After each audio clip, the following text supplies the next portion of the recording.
सभी। I hope आप लोग बहुत अच्छे होंगे, खुश होंगे और अपना ख्याल रखे होंगे। आप सभी का स्वागत है मेरे चैनल पर। मेरा नाम है राखी और इस चैनल का नाम है राखीज़ ब्यूटीफुल वर्ल्ड। तो अगर अभी तक आपने चैनल को सब्सक्राइब नहीं किया है और आप मेरे वीडियोस देखने के लिए आते हैं तो प्लीज़ चैनल को जरूर सब्सक्राइब कर लीजिए ताकि आगे की जो वीडियोस हैं वो भी आपको मिलते रहें।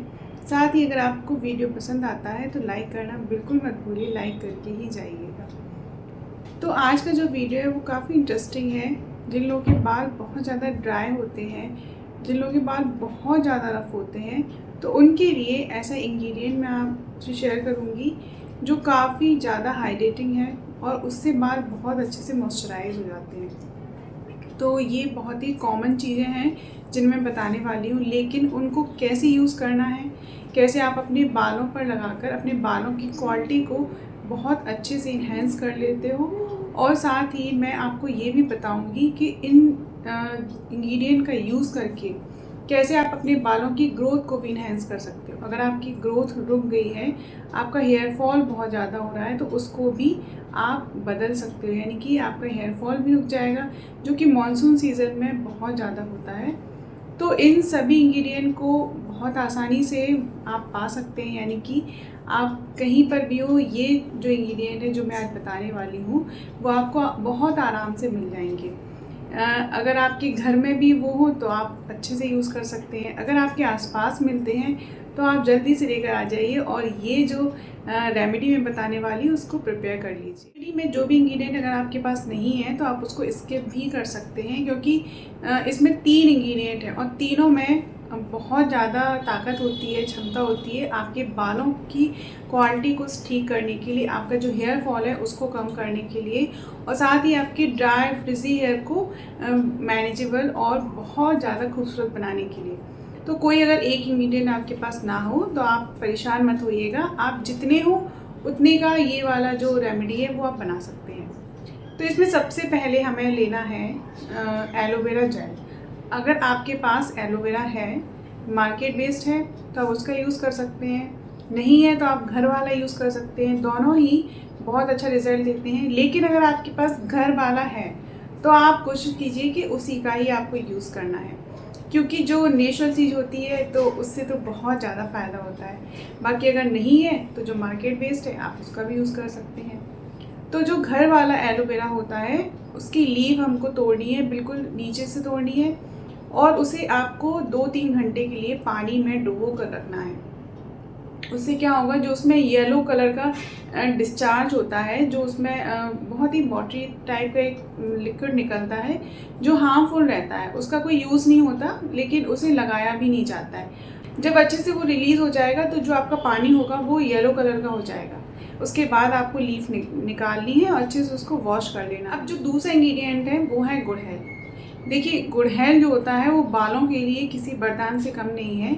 अगर आप केवल गुड़हल के पत्तों का यूज़ अपने बालों पर करते हैं, यानी कि उसे क्रस्ट करके उसका जो जेल है आप अपने बालों में लगाइएगा, तो आपके बाल बहुत ज़्यादा कंडीशनिंग हो जाते हैं। आपको बाहर से कोई भी कंडीशनर लगाने की ज़रूरत नहीं है जो मार्केट बेस्ड आते हैं, क्योंकि उनसे बाद में बाल ख़राब ही हो जाते हैं। तो आप घर पर ही हिबिस्कस की पत्तियों का एक मास्क तैयार कर सकते हैं। उसका यूज़ करके अगर आप अपने बालों पर लगाएंगे तो मैं आपको गारंटी से बोल रही हूँ कि आपको अपने बाल बहुत शाइनी, बहुत ग्लॉसी और बिल्कुल कंडीशनर लगाते हैं ना वैसे बिल्कुल सॉफ्ट और बहुत प्यारे हो जाते हैं, बिल्कुल वैसे ही हो जाएंगे, बिल्कुल स्ट्रेट हो जाएंगे।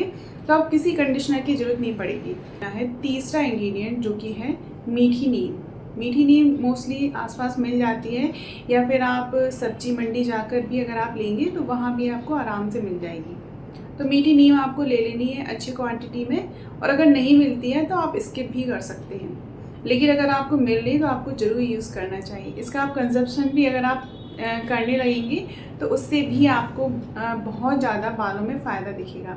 आपने देखा होगा कि जो साउथ इंडियन लोग होते हैं उनके बाल बहुत अच्छे, क्योंकि वो करी लीव्स का यूज़ अपने खाने में बहुत अच्छी मात्रा में करते हैं। तो जब हम करी लीव्स का कंजप्शन भी करते हैं, करी लीव्स को यानी खाने में भी यूज़ करते हैं, तो उससे भी बहुत फ़ायदा होता है।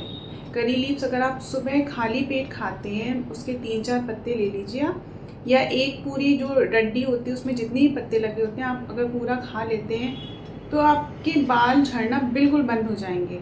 आपका जो हेयर फॉल बहुत ज़्यादा होता है, आप देखेंगे 1 मंथ के बाद आपके बाल बिल्कुल भी नहीं झड़ेंगे। मतलब जो रेगुलर बाल झड़ते हैं उस उतने कम हो जाएंगे। मतलब बहुत ज़्यादा अगर आपके बाल झड़ रहे हैं तो वो बिल्कुल बंद हो जाएंगे। तो आप देख सकते हैं कि कितना ज़्यादा पावरफुल है ये। तो ये तीनों चीज़ें हमें लेनी है, अच्छे से वॉश करना है। उसके बाद हमें जो एलोवेरा जेल है वो निकालना है। तो एलोवेरा जेल निकालने के लिए क्या करेंगे, आप पहले जो साइड के कांटे होते हैं उनको हटा देंगे और बीच में से लीफ निकाल के काट के आप उसका जो जेल होता है वो निकाल लेंगे, या फिर आप इसको ऐसे ही काट के ग्राइंड कर सकते हैं। अब इन तीनों ही चीज़ों को हम अच्छे से ग्राइंड कर लेंगे, बहुत ही महीन ग्राइंड करेंगे ताकि जो इसकी पत्तियां वगैरह हैं वो हमारे बालों में बहुत ज़्यादा अटके नहीं। तो अच्छे से जब आप बिल्कुल महीन पीस लेंगे, बहुत अच्छा इसका पेस्ट बन जाता है, बिल्कुल स्लाइमी हो जाएगा, बहुत ज़्यादा सॉफ्ट हो जाएगा। अप्लाई कैसे करना है, पहले आपको अपने बाल, अगर आपके बालों में ऑयल है तो कोई दिक्कत नहीं है, आपका स्कैल्प गंदा नहीं होना चाहिए। यानी कि अगर आपने 1-2 दिन पहले बाल धोए हैं तो कोई दिक्कत नहीं है। अगर आपको 3-4 दिन हो गए हैं बाल धोए हुए तो भी आप इसका यूज़ कर सकते हैं, लेकिन बहुत ज़्यादा स्कैल्प आपका गंदा नहीं होना चाहिए, साफ़ होना चाहिए। क्योंकि गंदगी होगी वो आपके बालों की जड़ों में, रूट्स में चली जाएगी, जिस वजह से आपको हेयर फॉल और भी हो सकता है।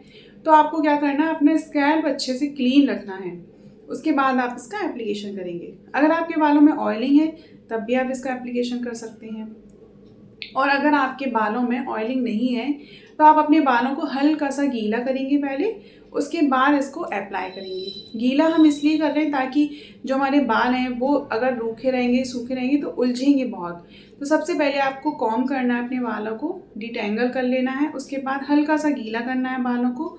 उसके बाद आप जड़ों में लगाएंगे पहले इस पेस्ट को, उसके बाद आप लेंथ में लगाएंगे। तो आपको समझ में आ गई प्रोसेस। क्या करना है, सबसे पहले डिटेंगल करना है अपने बालों को, उसके बाद हल्का गीला करना है। अगर आपके बालों में ऑयलिंग है तो गीला करने की कोई आवश्यकता नहीं है, वो ऐसे ही आराम से लग जाएगा। और सबसे पहले स्कैल्प पे हम अच्छे से लगा लेंगे, उसके बाद अपनी लेंथ में लगाएंगे, क्योंकि लेंथ में हमें बालों में शाइनिंग चाहिए, कंडीशनिंग चाहिए, तो लेंथ में लगाना बहुत ज़रूरी है। तो लेंथ में लगाएंगे और अच्छे से बालों में लगाने के बाद हम इसका बन बना के अपने बालों को बांध देंगे। बांधने के बाद आप इसको 30 मिनट्स अपने बालों में रखेंगे, या अगर आपके पास टाइम है तो 1 आवर भी रख सकते हैं, लेकिन 30 मिनट्स सफिशिएंट है। इतने में ही आपके बालों में बहुत अच्छी कंडीशनिंग हो जाएगी। तो आपको इतनी देर के लिए रखना है। उसके बाद आप या तो प्लेन वाटर से वॉश कर सकते हैं, यानी कि केवल सादा पानी से आप बालों को धो सकते हैं, या फिर आप हल्का सा शैम्पू भी यूज़ कर सकते हैं। तो इसके बाद आपको क्या करना है, बाल धोना है, नॉर्मल पानी से धोएंगे, लेकिन जब आप बाल धो लेंगे उसके बाद हो सकता है आपके बालों में थोड़ा बहुत इसके जो ग्रेन्यूल्स हैं इस रेमेडी के पेस्ट के, वो हो सकता है आपको बालों में दिखे, लेकिन उससे कोई दिक्कत नहीं होगी आपको। जब आपके बाल ड्राई हो जाएंगे, बिल्कुल सूख जाएंगे, तो तब आप जब कॉम्ब करेंगे तो कॉम्ब करने के साथ ही ये सारे ग्रेन्यूल्स झड़ जाएंगे। अब जब हम मेहंदी वगैरह लगाते हैं, कुछ लगाते हैं, उसके बाद कॉम्ब करते हैं तो सारे बालों की गंदगी निकल जाती है, झड़ जाती है। बिल्कुल ऐसे ही सारे ग्रैन्यूल्स झड़ जाएंगे और आपके बाल कंप्लीटली क्लीन हो जाएंगे, और तब आपको दिखेगा कि आपके बालों में बहुत अच्छी शाइन आई है और आपके बाल बहुत अच्छी कंडीशनिंग हो गई है। आपके बालों में किसी स्ट्रेटनिंग की ज़रूरत नहीं पड़ेगी, आपके बाल ऐसे ही स्ट्रेट। इसका एप्लीकेशन आप हफ्ते में 1 बार ही करेंगे, या फिर आप 15 दिन में 1 बार कर सकते हैं। ऐसा करने से आपके बालों में बहुत अच्छी ग्रोथ आने लगेगी। आपके बाल जो हेयर फॉल हो रहा है आपके बालों में वो रुक जाएगा। आपके बाल ड्राई डैमेज नज़र आते हैं तो वो भी नहीं होंगे। तो ये जो रेमेडी है बहुत ज़्यादा पावरफुल है, आपको एक बार ज़रूर ट्राई करना चाहिए। मैं इसे कई बार ट्राई करती हूँ अपने बालों में, जिससे कि मेरे बालों में शाइन आ जाती है। मुझे किसी स्ट्रेटनिंग की ज़रूरत नहीं पड़ती, क्योंकि मैं इसी तरह के मास्क अपने बालों में अप्लाई करती रहती हूँ। तो मेरे बाल फ्रिजी नहीं होते हैं, लेकिन कभी अगर मुझे लगता है कि बहुत ज़्यादा फ्रिजी हो रहे हैं तो मैं इस मास्क का एप्लीकेशन अपने बालों में जल्दी करती हूँ, मतलब हफ्ते में 2 बार भी कर लेती हूँ, तो इससे कोई दिक्कत नहीं होती है। और अगर आप अपने बालों में ऑयलिंग का ध्यान रखते हैं, क्योंकि कई लोग होते हैं जो मास्क, रेमेडी या फिर जो मार्केट बेस्ड प्रोडक्ट होते हैं उन पर डिपेंड होते हैं पूरी तरह, अपने बालों में ऑयलिंग करते ही नहीं है, तो प्लीज़ ऑयलिंग करना स्टार्ट कर दीजिए। ऑयलिंग करना बहुत ज़रूरी होता है। ऑयलिंग करना भी एक अपने बालों के लिए कंडीशनिंग करना के जैसा है। अगर आप ऑयलिंग करने के बाद मतलब आपने ऑयलिंग कर ली और आप 2-3 घंटे बाद जब हेयर वॉश करेंगे तो आप देखेंगे कि बिना ऑयलिंग के जब आप हेयर वॉश करते थे तब से आप अभी के बाल यानी ऑयलिंग करने के बाद जब आप हेयर वॉश करते तब आपके पास ज़्यादा खूबसूरत लगते हैं। तो ये वाला अंतर ना आप ज़रूर चेक कीजिएगा। तो ऑयलिंग करना बहुत इम्पॉर्टेंट है। इसके साथ ही आप अपने खाने का भी ध्यान रख सकते हैं। उससे भी जो हमारे बाल हैं ड्राई हो जाते हैं। अगर हम प्रॉपर पानी नहीं पी रहे हैं, प्रॉपर अच्छे से खाना नहीं खा रहे हैं, तो उससे भी हमारे बाल बहुत ज़्यादा ड्राई होने लगते हैं, डैमेज होने लगते हैं और हेयर फॉल भी बढ़ जाता है। क्योंकि जब ड्राई डैमेज होंगे तो हेयर फॉल तो होगा ही होगा, क्योंकि जब हमारे बालों में जान ही नहीं होगी, हमारे बाल स्ट्रॉन्ग ही नहीं होंगे, तो हेयर फॉल होगा ही हमारा। तो इन सब चीज़ों का अगर आप ध्यान रखते हैं तो आई एम श्योर कि आपका हेयर फॉल बंद हो जाएगा और आपकी ग्रोथ बढ़ जाएगी। यानी कि आपके अगर बाल बढ़ नहीं रहे हैं, बिल्कुल छोटे हो गए हैं, तो आपकी ग्रोथ बढ़ने लगेगी और आपका जो शाइनी वाला लुक है आपके बालों का वो भी वापस आ जाएगा। तो आई एम श्योर आपको वीडियो पसंद आया होगा, और पसंद आया है, समझ में आया है तो प्लीज़ लाइक करके ज़रूर जाइएगा। चैनल को अभी तक सब्सक्राइब नहीं किया है तो प्लीज़ सब्सक्राइब कर लीजिएगा। कमेंट में आप ज़रूर बताइएगा कि आपने ये वीडियो कहाँ से देखा है। तो मिलते हैं नेक्स्ट वीडियो में, तब तक के लिए बाय।